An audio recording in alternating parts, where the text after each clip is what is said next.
ini bukan sesuatu yang menakutkan bahwa Indonesia ini benar-benar terancam akan dikendalikan oleh militer, mentang-mentang presidennya seorang dari militer gitu ya. Segala sesuatu yang berbau militer itu dicurigai sebagai tanda-tanda mengarah ke fasisme. Bahkan salah satu negara paling demokratis di Asia itu adalah Korea Selatan.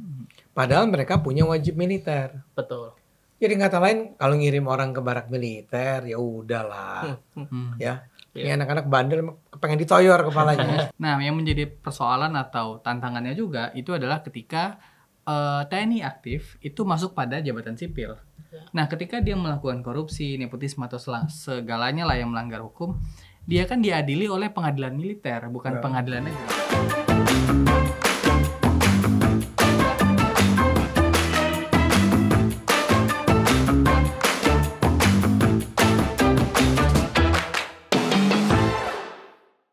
Oke, halo pemirsa Cokro TV, kembali lagi di acara Bocor Kasar. Hari ini bersama saya Belmundo Scorpio dan dua teman saya, Bang Ade Armando dan Mas Kajito Elkayani. Selamat datang, Bang. Terima kasih. Ya, hari ini kita seperti biasa. Hari ini kita akan menanggapi apa yang ditampilkan oleh Tempo di kanal YouTube-nya. Yang Di Bocor Halus. Di Bocor Halus, benar. Dan itu kali ini ada narasumbernya, Bang. Yaitu Bu Fitri Susanti. Bu Fitri Susanti. Ya. Nah, di sana ada Jentera ya? Iya, dari Jentera, Sekolah Tinggi Jentera Hukum Indonesia. Oke. Nah, di situ ada statement yang menarik, Bang, sebenarnya yang disampaikan oleh Bu Fitri. Ini baru awal video aja dia udah ngomongin di awal-awal. Bahwa katanya Indonesia ini udah seperti fasisme. Wah, kan fasisme ini kan kalau kita, untuk teman-teman yang belum tahu fasisme nih, fasisme ini kan adalah semacam ideologi politik yang dimana sebenarnya fasisme ini lebih mengedepankan kepentingan negara atau individu yang cara-caranya itu katanya otoriter, ada militerisme, kemudian dia menilai karena banyaknya TNI yang baik purnawirawan atau aktif masuk dalam pemerintahan, kemudian timbullah penilaian bahwa katanya wah ini mendekati fasisme nih, kita udah kesana nih arahnya nih, demokrasi udah nggak baik-baik aja lah gitu.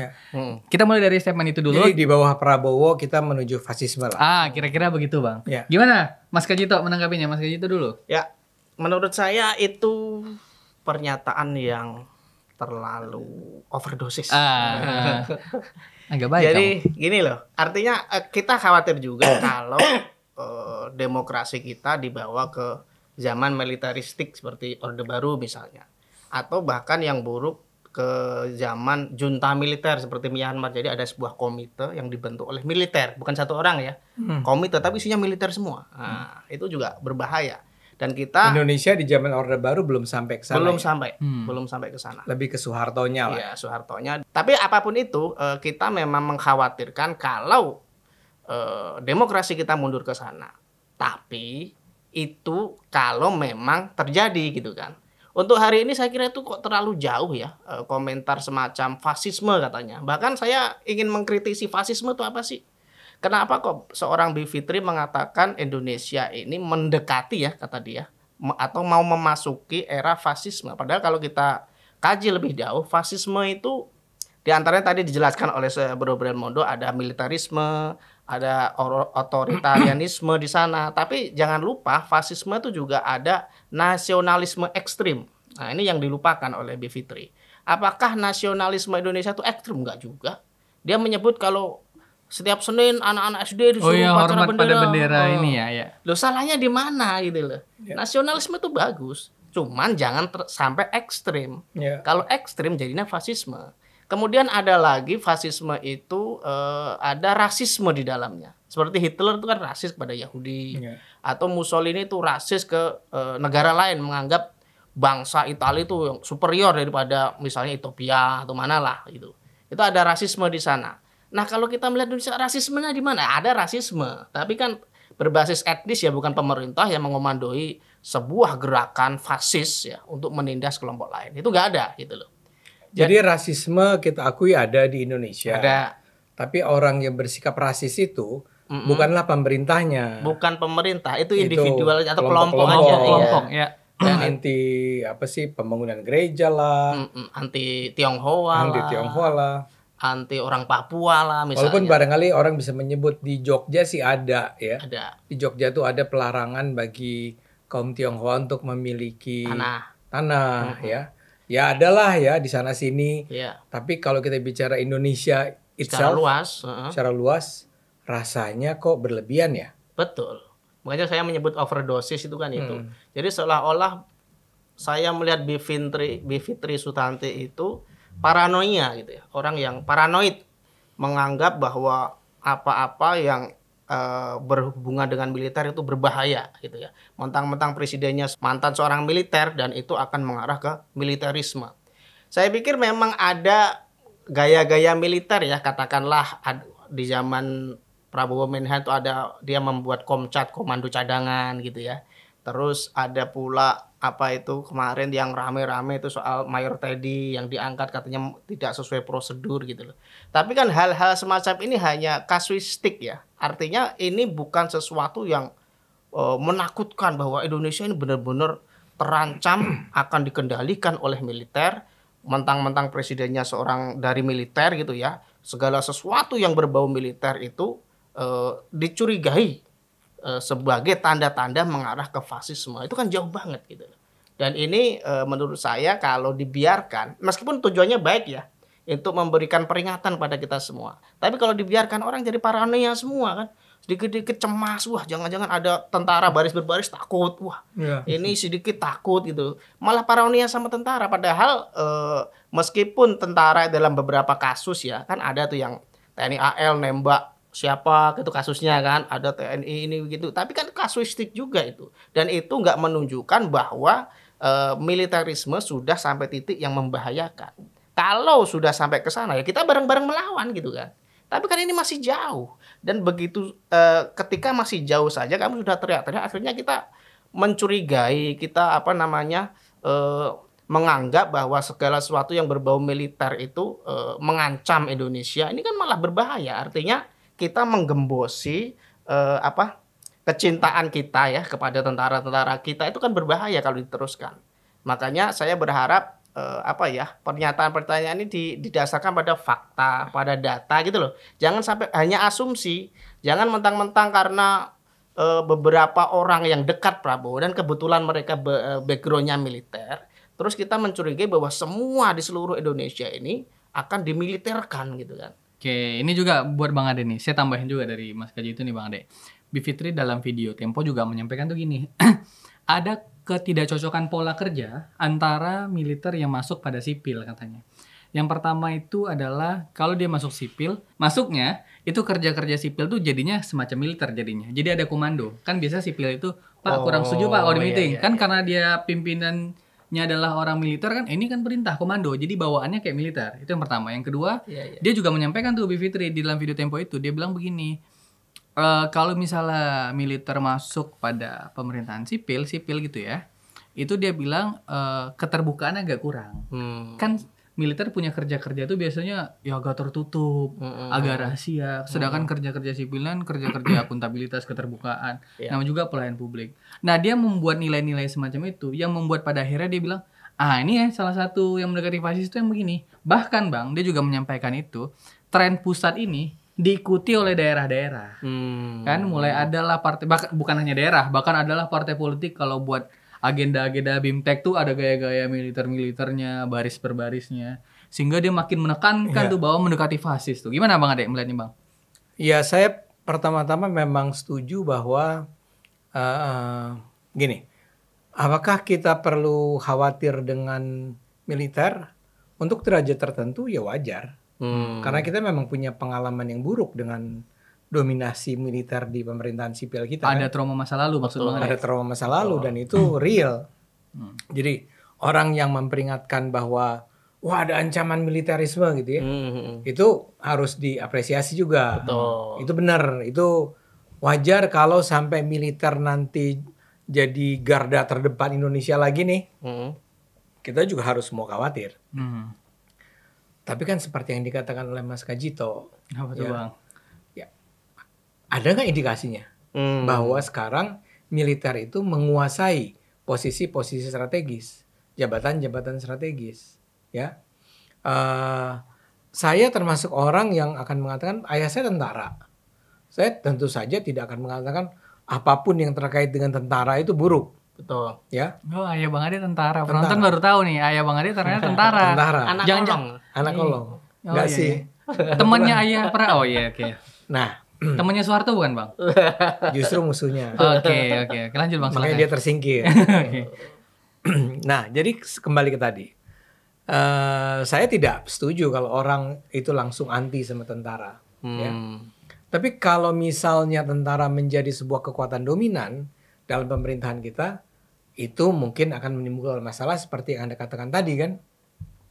Karena cara komandonya tentara itu beda sama kita di sipil. Ya, benar tuh bahwa atasan nggak boleh dibantah sama bawahan kan. Berani-beraninya ya, bawahan bilang, tapi Pak gitu ya, nggak bisa. Ya, jadi itu benar ada. Cuman masalahnya di Indonesia kita melihat itu nggak. Ya, kan kita mencari indikator ya Mas Kajito ya. Apa sih yang dia khawatirkan? Apa yang dia sebut sebagai indikasi adanya? Wah, ini juga militerisme? Bang, dia sebut. Jadi dalam agenda-agenda, bahkan dia sebagai dosen atau kerja, orang tuh mulai siap, mohon izin. Itu udah lama. Oh, udah lama itu ya. Kita kan kalau ngobrol memang begitu. Ya siap ya. Kayaknya di era Pak Jokowi orang juga udah kayak gitu ya. Oh udah bertahun-tahun yang lalu. Iya. Dan itu pakai istilah Anda tuh, ya jangan berlebihan lah. Ya. Siap. Nah, coba kita cek satu persatu apa yang dia sebut sebagai militerisme. Tadi kan Anda menyebut tentang apa namanya apa tadi? Upacara bendera. Upacara bendera. Saya tuh dari dulu upacara bendera kan dari kecil. Saya nggak tahu Anda. Saya upacara bendera. Saya upacara SD bendera. upacara negeri bendera. Nggak ada sedikit pun perasaan bahwa dengan mengikuti upacara bendera kita itu sedang mengikuti sebuah kekuatan otoriter dan seterusnya kan. Nggak, ini kita menghormati upacara bendera itu adalah kita siap gitu di seluruh lapangan itu, terus ada bendera dikibarkan, terus kita menghormati bendera itu, terus kita nyanyi lagu Indonesia Raya kan, Sumpah Pemuda gitu kan. Kepala sekolah ngasih nasihat gitu kan. Kepala sekolah kasih nasihat setiap minggu. Setiap minggu ya. Ya udah bagus lah. Bagus dong. Ya bawa anak-anak kita terbandel sih urusan lain ya. Jadi come on Bivitri. Itu Bivitri yang sebut upacara bendera. Iya. Udahlah itu biasa-biasa aja. Kalau dia mungkin dulu kalau ikut upacara terus pingsan kali panas gitu. Saya nggak tahu itu. Saya nggak tahu ya. Oh, maaf. Bercanda kadang-kadang kelewatan. Ya. Dia nggak suka kali sama upacara, ya nggak apa-apa juga. Iya. Tapi kan kita nggak disuruh baris berbaris seperti apa namanya kayak tentara dengan baris yang itu kan adanya di mana Paskibraka. Iya, Paskibra. Nah, Paskibra apa mau dikatakan sebagai bagian dari militerisme? Buat saya sih enggak lah. Itu soal nasionalisme, kebanggaan terhadap negara, terhadap semua simbol-simbol negara, terhadap bendera, terhadap lagu, terhadap pakaian merah putih dan seterusnya kan. Terus apa lagi dong? Apa yang disebut? Dia juga mengatakan ini Bang, ada dia cerita, ini yang agak lompat juga jadinya, itu kantor Kontras. Yang katanya ada peneroran, ini kita masuk pada peneroran nih jadinya. Katanya didatangin oleh 2 mobil maung. Jadi ada tekanan semacam, wah kita kayaknya gitulah. Nah, lagi-lagi nih ya, saya tidak berusaha sedang melindungi siapapun ya. Tapi kan kasus itu mirip dengan pengiriman kepala babi itu. Sampai sekarang kita nggak pernah tahu loh siapa yang ngirim kepala babi itu. Dan yang jelas Tempo sama sekali tidak terpengaruh oleh pengiriman tersebut. Dia tidak menjadi penakut kan? Ya. Sekarang juga begitu. Ceritanya itu kan adalah kalau nggak salah pada malam hari ya. Itu didatangi oleh 2 mobil itu. They didn't do anything kan? Nggak ada kan yang ngelempar apa, mengingatkan segala macam. Itu cuma berhenti ya mobilnya di situ. Saya cuma mau bilang kalaupun itu adalah ancaman tuh, remeh-temeh banget. Kontras digituin mana takut. Dan kita sampai sekarang tidak pernah tahu siapa yang melakukannya. Apakah itu bagian dari aksi militer? We don't know. Ya. Tapi kemudian tadi kan mengirim barangkali siswa-siswa ke barak militer. Dery Mulyadi. Dia bilang tren Deddy Mulyadi atau tren kepala daerah itu mengikuti tren pusat katanya. Karena pusat itu ada retreat, ada semacam agenda baris berbaris. Jadi kayaknya kepala daerah ini ingin mengikuti pusat. Nah, salah satunya contohnya Deddy Mulyadi katanya. Deddy Mulyadi sebenarnya menjadi contoh buat yang lain-lain. Yang lain-lain bukan mencontoh pusat. Emang di pusat ada apa? Nah, dia bilang, ini dia yang bilang, Bang. Iya. Tenang. Jangan dimarahin. Jangan dimarahin, Bang. Dia yang bilang. Terus bahkan selain Deddy Mulyadi, dia bilang akan ada kepala daerah itu yang membuat agenda semacam retreat itu, tapi untuk ketua RT. Nah, dia yang bilang, bukan saya, Bang. Dia cuma ulang. Sehingga dia menilai. Nah, dia bilang berdasarkan apa? Tempo ini kalau bilang saya lupa berdasarkan. Pokoknya cerita dia tadi lah, saya nonton YouTube-nya. Katanya ketua RT akan dikirim ke barak militer. Kenapa? Ada satu kepala daerah katanya. Dia menganalisis ada peristiwa. Itu tanda-tanda gitu loh. Nah itu jadi pertama kembali ke anak-anak tadi kan. Dikirim ke barak militer kan cuman dikasih latihan-latihan. Yang saya sendiri agak geli-geli ngeliat mereka itu kan. Kayak latihan kayak push up kali ya. Berenang, bangun pagi-pagi. Dan mereka memuji-muji makanan kan. Makanannya enak banget di barak militer itu. Beda dengan di rumahnya masing-masing rupanya. Tapi kan kita tidak merasa menangkap adanya orang-orang itu diajarkan untuk menjadi militer. Kalau mau jujur nih ya, Kak Jito, Kak Belmondo, dan kakak-kakak penonton lainnya. Negara-negara yang melaksanakan wajib militer. Ya, misalnya si Korea Selatan. Ya, mereka wajib militer loh. Wajib. Siswa-siswanya, anak mudanya ya. Iya, wajib militer. Kan juga nggak apa-apa, itu kan melatih mereka untuk menghadapi kalau ada serangan dari luar, kalau kita harus menghadapi konflik dan segala macam. Jadi militerisme di sana tidak bisa dibaca dalam perspektif yang negatif dong. Ya bahkan kan Korea Selatan juga punya alasan wajib militer karena ada kekhawatiran dari Korea Utara kan itu betul, dulu landasannya kan. Betul. Cuman sekarang tetap demokratis aja, biasa aja gitu. Sangat demokratis kan, bahkan salah satu negara paling demokratis di Asia itu adalah Korea Selatan. Padahal mereka punya wajib militer. Betul. Jadi kata lain kalau ngirim orang ke barak militer ya udahlah. Ya. Ini anak-anak bandel pengen ditoyor kepalanya. Jadi toyor Bang, nggak boleh Bang. Boleh dong. Boleh. Saya sebagai orang tua tuh, anak ditoyor kepalanya nggak apa-apa. Iya, Bang. Kalau dia bandel. Kalau baik nggak. Ya. Oke. Nah baru kemudian kita bicara tentang orang-orang yang masuk ke jabatan-jabatan sipil. Ingat ya selalu, misalnya kemarin yang Dirjen apa? Bea Cukai. Itu kan ternyata orang yang sudah pensiun. Ya. Ya nggak bisa dilarang lagi dong, orang udah pensiun dia masuk ke sana kan sama aja dengan Prabowo juga pensiun tentara kan, karena jadi presiden. Ya, karena itu saya merasa bahwa sebetulnya sih ya peringatan-peringatan tentang hati-hati dengan militerisme adalah bukan sesuatu yang buruk. Peringatan semacam itu harus ada. Orang tuh harus ingat bahwa ketika tentara berkuasa dulu emang agak problem mereka.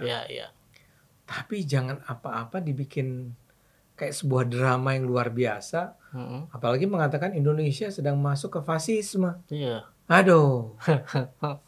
Jadi memang betul. Menurut saya memang kekhawatiran Bivitri dan kawan-kawan di Tempo itu memang berlebihan, Bang. Sampai-sampai ketika mereka melakukan wawancara soal MBG, makan bergizi gratis.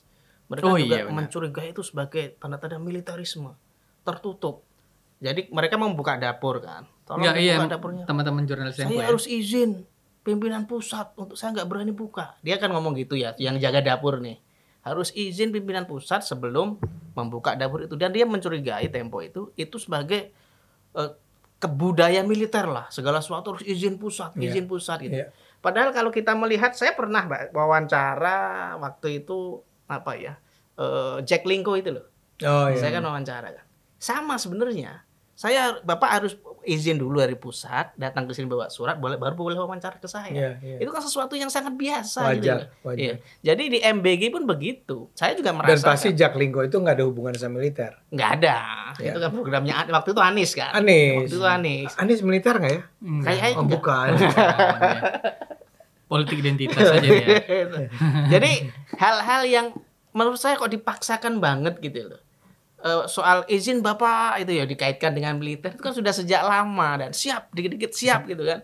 Itu kan sesuatu yang buat penonton harus diketahui di kantor kami ini kalau ada Jit, besok ini ya. Jawaban Anda adalah siap.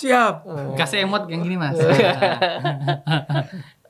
Oke, silakan. Ya. Sorry. Jadi hal-hal semacam ini kan nggak perlu dilebih-lebihkan. Oke, saya setuju kata Bang Adi tadi. Kita perlu khawatir jangan sampai lah kita kecolongan. Nanti semua jabatan sipil diisi militer semua. Itu bahaya. Bahayanya apa? Kita nggak kebagian.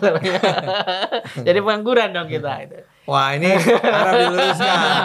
Coba dilurusin, Bang, dilurusin. Begitu dong. Artinya ya militer ya seumpama masuk ke minta jabatan kerjaan ujung-ujungnya. jabatan publik itu yang berkaitan dengan mereka. Jadi kan dia bilang ini Bivitri mengatakan bahwa militer itu kan nggak ada kompetensi katanya untuk ngurus ini, untuk ngurus itu. Misalnya dia menyinggung soal tanam singkong misalnya. Oke lah. Jagung. Ya, keluarnya jagung. Nah, ini kan. Gitu dia bilang. Kayak diceletukin itu. Iya. Kalau tentaranya tanam singkong, keluar celetuk, keluar jagung gitu. Bagus dong. Dahsyat dong. Dahsyat itu. Ini tanam singkong yang tumbuh jago. Jago. Nggak, artinya gini loh, kalau tentara itu yang menanam, kita nggak setuju. Harus ada pakarnya dong. Pakar pertaniannya harus ada. Kalau tentara yang memobilisasi, yang mengendalikan alat-alat masih oke lah. Karena mereka punya tradisi disiplin. Tradisi komando. Kalau diserahkan ke sipil mungkin khawatir nggak selesai kan. Itu kerjain. Rupanya separuh doang dikerjain, duitnya udah selesai gitu loh. Saya teringat pernyataan Mahfud MD ya. Kan orang berpikir kalau yang mengendalikan, saya memang nggak setuju dengan militer, tapi kita contoh perbandingan aja ya. Mahfud MD mengatakan katanya zaman Pak Harto itu waktu zaman dikuasai militer, korup katanya. Tapi kata Mahfud, di zaman reformasi korupsinya lebih gila dari zaman Soeharto. Artinya apa? Kepemimpinan militer itu nggak berkorelasi langsung dengan perilaku korup gitu loh. Korupsi di zaman militer juga terjadi, tapi itu pucuk-pucuknya. Ketika sekarang di reformasi ditangani oleh sipil sepenuhnya, itu korupsinya malah makin menggila sampai kelurahan sekarang korupsi gitu loh. Nah, saya mau komentar itu nanti ya. Iya. Anda mau selesaikan dulu silakan. Tapi menurut saya itu penting banget. Ya, jadi saya pikir ketakutan yang nggak beralasan tentang militer, ini takut, itu berlebihan, itu overdosis. Jangan dong. Nanti rakyat malah membenci TNI, kan bahaya itu. Nanti terjadi yang namanya kalau Gramsci bilang hegemoni merosot, gitu ya. Jadi nggak ada dominasi. Kalau pakai pemikiran dia kelas kan. Tapi kalau saya melihat sebagai sebuah negara itu pasti ada dominasi. Nah itu kalau dominasinya merosot, nggak ada kepercayaan satu dengan yang lain antara rakyat dengan TNI, nggak ada ini kepercayaan, ada rasa khawatir, curiga, itu kan berbahaya. Yang berbahaya itu negara. Nah, kira-kira gitu, Bang. Silakan. Nah, saya mau komentari yang tadi Anda katakan tuh begini, teman-teman semua penonton juga. Kalau dalam pandangan saya ya, sebetulnya masalahnya bukanlah terutama pada apakah itu sipil atau militer. Walaupun saya setuju ya, memang militer itu dididiknya, dibesarkannya bukan untuk ngurusin administrasi pemerintahan kan? Betul. Tapi kalau kita bicara tentang korupsi atau tidak korupsi misalnya, contoh Anda kan itu tadi. Korupsi atau tidak korupsi itu sebetulnya akan sangat bergantung kepada ada atau tidak kontrol, ada atau tidak pengawasan. Ya, kata siapa militer akan dengan sendirinya korup? Kalau mereka diawasi. Kalau informasi mengenai apa yang mereka lakukan, apa yang mereka curi gitu ya, itu kalau aja dia tahu itu akan disampaikan kepada publik, pasti dia nggak akan korupsi, ya. Kan ada istilah dari Lord Acton, barangkali Anda ingat, power tends to corrupt, but absolute power corrupt absolutely.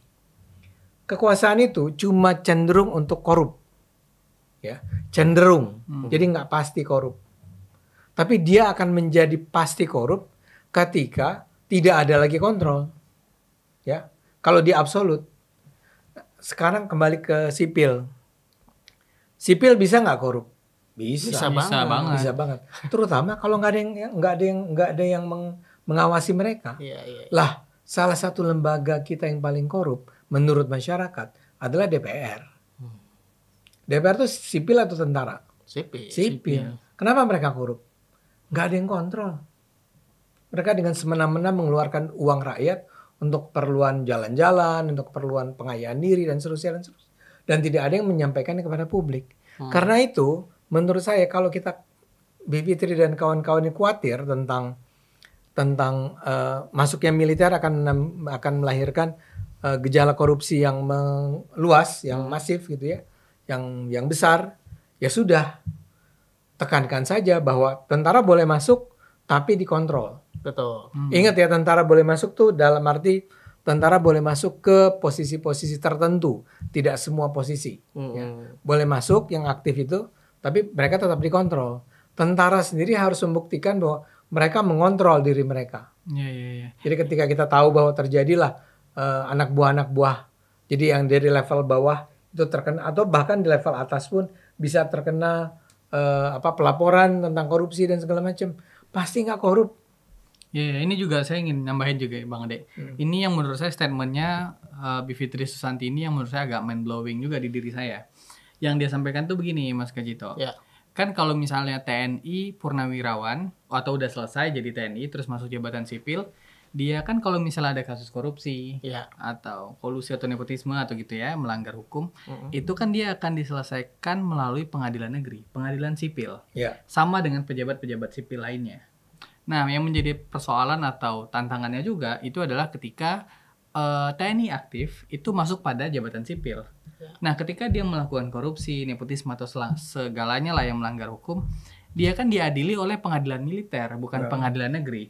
Jadi dia punya ranah bermain di tempat sipil, tapi di ranah hukuman dia punya tempat yang berbeda di pengadilan militer. Ini yang membuat publik juga ada yang menilai, kok nggak adil nih, kok lu mainnya di sipil, tapi giliran lu bermasalah, lu harus dihukum di pengadilan militer, kenapa nggak di pengadilan negeri aja? Aturan ini memang belum ada juga sebenarnya. Itu satu. Yang kedua yang saya juga... Aturannya itu belum ada, maksud Anda apa? Belum ada aturan yang mewadahi bahwa militer aktif yang masuk jabatan sipil harus di pengadilan negeri hukumnya. Nggak mesti di pengadilan militer. Itu belum ada. Itu yang satu. Yang kedua yang saya coba cari tahu, ini nggak tahu, mungkin teman-teman bisa koreksi juga. Kalau misalnya KPK melakukan penyelidikan, kalau kejaksaan tuh ada Bang. Kejaksaan itu kan ada kejaksaan militer. Ya kan? Kalau pengadilan militer juga memang di bawah Mahkamah Agung. Cuman kan KPK belum ada penyidik khusus untuk korupsi yang memang diisi oleh posisi militer. Nah, ini menurut saya juga jadi isu penting. Kalau misalnya teman-teman dari militer aktif ingin masuk pada posisi sipil. Memang undang-undang TNI udah akomodir ya, 14 kementerian itu. Tapi cara bermainnya yang menurut saya juga, ini jadi menarik. Saya jadi nontonnya kayak, ini agak fasisme, saya ngaco lah, nggak setuju maksudnya. Cuman untuk mind blowing, untuk masalah penyelesaian hukumnya menurut saya ya nampaknya penting untuk direvisi atau diperbaiki gitu. Mas Kajito gimana Mas ngelihatnya? Sebenarnya usulan untuk merevisi undang-undang TNI sudah ada ya, termasuk pasal 65 itu yang khusus untuk pengadilan militer sudah ada. Itu kan tinggal didorong sebenarnya. Yang bikin undang-undang siapa? DPR. Gitu loh. Jadi jangan nyalain dikit-dikit. Ya saya bukan memuja tentara ya. Jadi semua harus diselesaikan secara internal, ya nggak bisa dong. Yang bikin undang-undang siapa? DPR. Dorong aja DPR itu untuk merevisi undang-undang itu bahwa kesalahan atau perilaku pelanggaran hukum yang berkaitan dengan militer, kalau itu hukumnya umum ya, kecuali dia membelot itu lain lagi, militer silakan lah. Tapi kalau korupsi, pembunuhan itu kan kejahatan umum, itu bisa dilimpahkan ke pengadilan sipil. Itu kalau dia berada pada posisi sipil. Kalau dia menjabat posisi sipil saat masih menjabat aktif, TNI aktif gitu ya, tentara aktif gitu ya. Nah itu kan tinggal didorong sebenarnya. Itu kan masalah regulasi aja kok.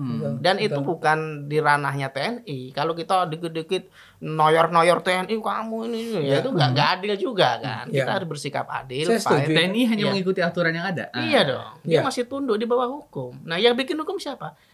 Itu DPR yang bikin undang-undang, tinggal didorong aja. Nah terkait perbedaan hukum antara pengadilan militer dengan sipil, sebenarnya pengadilan militer itu lebih berat menurut saya. Karena kalau TNI disiksa, TNI benar-benar disiksa itu. Saya banyak orang, karena ponakan saya juga TNI kan, cerita juga. Wah, dua-duanya ini ada keluarga TNI ternyata. Saya yang nggak ada. Artinya pengadilan militer itu bahkan lebih berat sebenarnya. Itu memang kalau kamu ketahuan narkoba, dihajar kamu, bener-bener digebukin yang nggak manusiawi. Tapi itu kan di luar hukum dong. Nah, makanya gitu. Artinya gini loh, di sipil itu kamu dihukum, dikurung, udah kan selesai, nggak ada penyiksaan. Di militer itu kan kasus pembunuhan kemarin TNI AL itu sudah dipecat, udah dihukum seumur hidup, masih disiksa juga gitu loh. Ini memang nggak mungkin dibuka ke publik, tapi tradisi mereka begitu. Sesuatu yang menyimpang dianggap mereka menyimpang, hukumannya lebih berat dari sipil. Meskipun memang ada kecurigaan kalau oknum TNI nanti bersalah dihukum militer, adalah cincai aja lah kita, kan sama-sama militer, udahlah dihukum ringan aja, di depan publik kita umumkan kamu nanti di penjara seumur hidup, faktanya enggak, misalnya gitu kan, itu kecurigaan kan. Nah kalau memang ada bukti-bukti otentik yang bisa dibawa, silahkan. Dan itu justru akan mendorong terjadinya revisi Undang-Undang TNI supaya TNI aktif di pemerintah, di pejabat publik itu bisa diadili secara sipil, kan gitu, gampang gitu loh. Gampang. Ini kan jadi gimana Bang De? Ini lebih ke arah spekulasi kan. Jadi spekulasinya adalah kalau militer itu diadili oleh militer, pasti nanti hukumannya akan ringan gitu kan. Punya perspektif semacam itu ya. Tapi itu kan cuma spekulasi. Spekulasi. Itu harus ada buktinya dulu bahwa itu terjadi. Betul. Ada koruptor berapa 1 triliun gitu ya, ternyata dihukumin cuma setahun 2 tahun kalau di pengadilan militer. Nah ketika itu menjadi kuat tuh alasan untuk merevisi. Sekarang barangkali masih gitu ya, setengah-setengah, karena ya masing-masing pihak bisa berargumen nggak apa-apa di militer, nggak apa-apa di pengadilan sipil. Tapi poin saya adalah kekhawatiran itu ya kita apresiasi aja, tapi jangan sampai tiba pada sebuah kesimpulan terjadi militerisme, ya. Apalagi kemudian ditambah militerisme itu adalah sebetulnya bagian dari yang disebut sebagai fasisme. Aduh, serem banget. Serem banget. Dia bilang apa, kemunduran demokrasi kan? Iya. Apa katanya yang mau disebut sebagai kemunduran demokrasi? Yang mundur tuh yang mana? Yang mundur tuh yang mana? Kan dia bilang penangkapan. Penangkapan mahasiswa. Iya, demo. Ya biasa-biasa aja kali dari dulu. Di negara-negara lain juga. Anda lihat kan di Amerika Serikat, negara champion of democracy. Itu bahkan kalau di Indonesia nih saya merasa begini. Bel, sebagai anak muda kamu ya. Polisi Indonesia itu kan yang menangani demo sekarang. Itu terlalu baik. Jadi mereka tuh kayak di anjing lo gitu ya oleh si para demonstran atau apalah disebut. Mereka nggak boleh marah. Diam. Terakhir saya demo, polisi baik kok bantuin saya. Iya kan? Iya. Bantuin kita Bang waktu itu. Itu karena kita dikebukin. Ceritanya lain itu. Lain cerita. Artinya nggak bisa dijadikan contoh tentang betapa baiknya polisi. Tapi polisi Indonesia itu, saya kasih contoh nih suatu kali beberapa waktu yang lalu kan, dia itu membanting seorang mahasiswa, ya. Karena mahasiswa ini nggak mau diatur, ya dia banting. Terus dibanting itu kejar-kejar begitu. Ternyata dia sakit apa? Bahasa Indonesia apa? Ayan apa? Ayan. Epilepsi. Karena dia epilepsi, maka dia menjadi begitu. Ngerti nggak? Dia dibanting oleh polisi, terus dia epilepsi. Di dalam hati saya, ya penderita epilepsi jangan demonstrasi dong. Iya nggak? Iya. Nah itu polisi sekarang tuh harus menahan diri. Jadi kalau sekarang polisi sampai menahan, ini kayak dulu ingat nggak Kanjuruhan gitu kan? Iya. Itu kan kalau polisi sampai bertindak keras terhadap para demonstran ya wajar lah. Dan akhirnya kan memang yang tewas jadi sangat banyak kan? Iya. Tapi sekarang kita bicara tentang demonstrasi mahasiswa anti RUU TNI atau anti apa gitu ya. Terus polisinya berusaha menertibkan, menahan, membawa ke penjara, ke rumah tahanan untuk sementara kan, tidak untuk bertahun-tahun, terus ditahan aja, gitu, ntar dilepas. Ya jangan terus, terjadi. Gimana Mas? Ini kan katanya represif aparat hukum ketika menahan mahasiswa, tapi kan ada juga tuh, bahkan video-video dokumentasi kan mahasiswa ditangkap dipukulin juga, digebukin, nih kan? Ya kan lagi berantem. Gimana? Saya nggak tahu videonya menunjukkan apa. Ada yang lagi dipukul. Dipukulnya di mana? Di pentung katanya, pakai pentungan itu loh Bang. Nah gimana Mas kita nggak berpihak ya, artinya. Itu kan pandangan represif dia sehingga dia mengambil kesimpulan ini fasis gitu. Kita lihat secara umum aja ya, kalau demonya anarkis itu harus ditindak dong.